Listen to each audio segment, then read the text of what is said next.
ایک روایت آپ کی خدمت میں پہلے پیش کر دوں. سرکار ختمی مرتبت احمد مجتبی محمد مصطفیٰ صلی اللہ علیہ وآلہ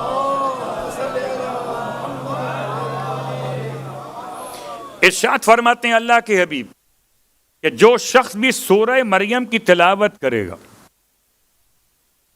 یہ بات پھر یاد دلا دوں کہ سورہ مریم اگر آپ کو عربی پڑھنا نہیں آتی، اگر عربی پڑھنا آتی ہے تو آپ سے التماس ہے کہ آپ جس علاقے میں رہتے ہیں، جس کے ساتھ رہتے ہیں، اگر ممکن ہے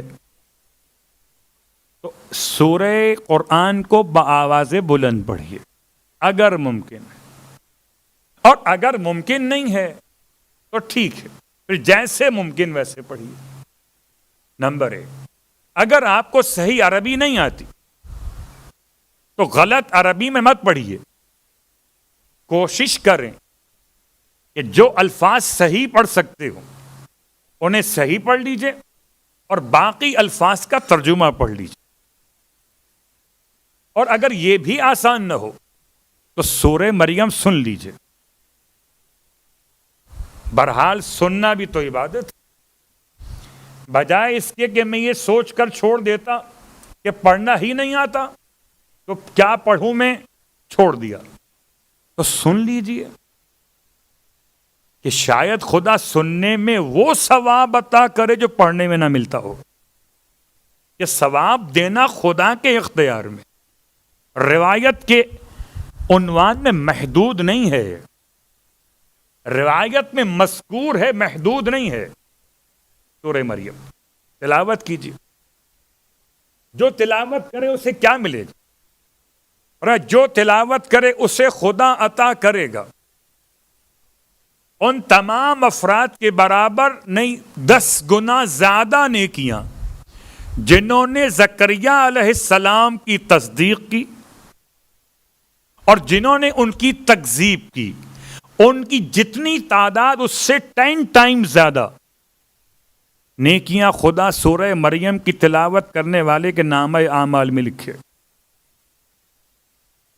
کب تلاوت کرنا؟ کوئی وقت مخصوص نہیں، کوئی زمانہ محدود نہیں. یہ آپ سے نہیں کہا جا رہا کہ آپ شروع کریں بسم اللہ الرحمن الرحیم اور آخر تک چلے جائیں. نہیں، ایک آیت آج پڑھ لیجئے، 2 کل پڑھ لیجئے، 3 پرسوں پڑھ لیجئے. ابتدا تو کیجئے، پھر انتہا بھی ہو جائے گی مولا کے نام سے. بات واضح ہے.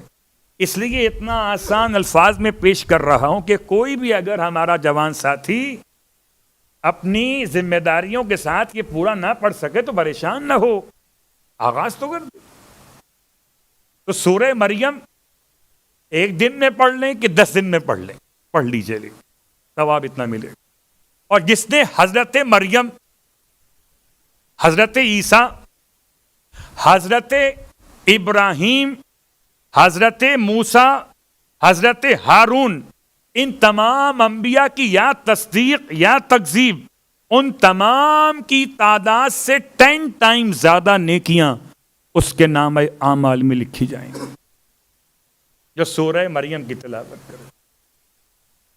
اور اس کے بعد آخری جملہ جو آپ کو پہنچا دے گا اس کے ہدف تک، وہ کیا ہے کہ جتنے افراد نے خدا کے لیے بیٹے کا انکار کیا لم یلد کے قائل ہوئے، اور جتنے افراد لم یلد کے قائل نہ ہوئے، کبھی کسی کو اللہ کا بیٹا کہا، کبھی کسی کو اللہ کی بیٹی کہا، ان تمام کی تعداد سے 10 گنا زیادہ نیکیاں خدا سورہ مریم پڑھنے والوں کے نامہ اعمال میں لکھے.